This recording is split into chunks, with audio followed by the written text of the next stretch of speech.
আসসালামু আলাইকুম ওরহমতুল্লাহি ওবারাকাতু। প্রিয় দিনী ভাই ও বোনেরা, যে যেখান থেকে বসে আমার এই ভিডিওটি দেখছেন, সকলের কাছে অনুরোধ রইল পুরো ভিডিওটি দেখার জন্য।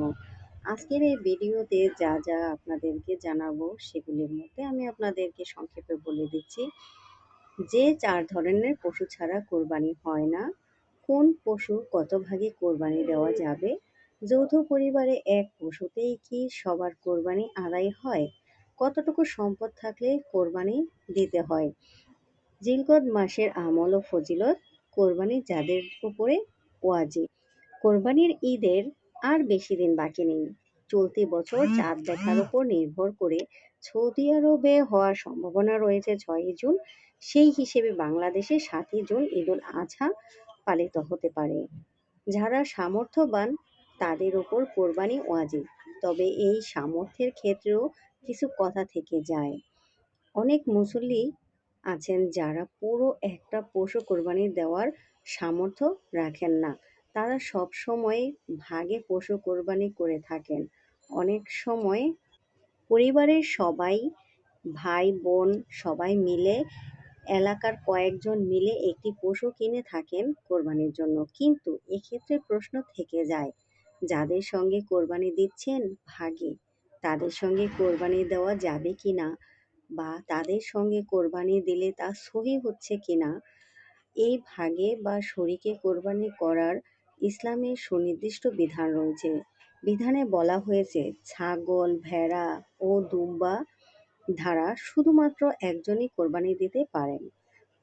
এগুলো একাধিক ব্যক্তি মিলে কোরবানি করা সহিহ হবে না। উট, গরু ও মহিষের সর্বোচ্চ ৭ জন শরিক হতে পারবে। ৭ এর অধিক শরিক হলেও কারোর কোরবানি সহিহ হবে না।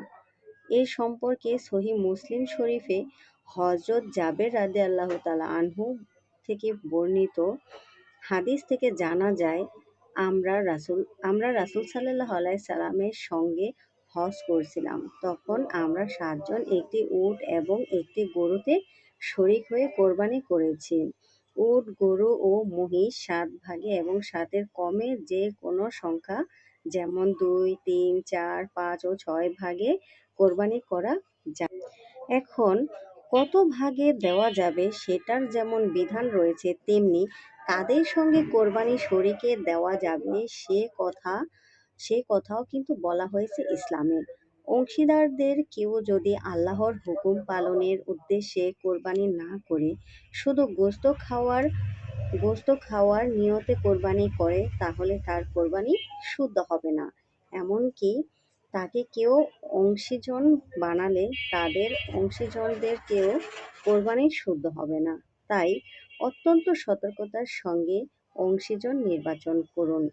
কেউ কেউ মনে করেন, যাদের ওপর কোরবানি ওয়াজিব নয় তারা কোরবানি করতে পারবে না। এ ধারণা সম্পূর্ণ অমূলক।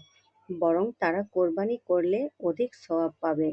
নিজের পক্ষ থেকে কোরবানি করা ওয়াজিব। তবে সন্তানের পক্ষ থেকে পিতার ওপর কোরবানি করা ওয়াজিব নয়। তবে পিতা যদি নিজের মাল থেকে নাবালিগ ছেলের পক্ষ থেকে কোরবানি করেন, তাহলে নফল হিসেবে গণ্য হবে। মৃত ব্যক্তির পক্ষ থেকেও কোরবানি করা যায়। বন্ধুরা, যারা আমার এই ভিডিওটি দেখছেন তাদেরকে ধন্যবাদ। আর যারা এখনো আমার এই ভিডিওটি তাদের কাছে পৌঁছায়নি, সকলের কাছে অনুরোধ রইল ভিডিওটি শেয়ার করে সকলের মাঝে বিলিয়ে দেবেন। আর ধৈর্য সহকারে যদি ভিডিওটি না দেখতে পারেন, তাহলে কিন্তু অবশ্যই জানতে পারবেন না এই কোরবানি সম্পর্কের মাসালাগুলি। বন্ধুরা, রাসূল সাল্লাল্লাহু আলাইহি সাল্লাম বলেন, এমন কোনো দিন নাই যে দিন সমূহের ইবাদত আল্লাহর নিকট জিলহজ মাসের 10 দিনের ইবাদতের অপেক্ষা অধিক প্রিয়। এর প্রতিটি দিনের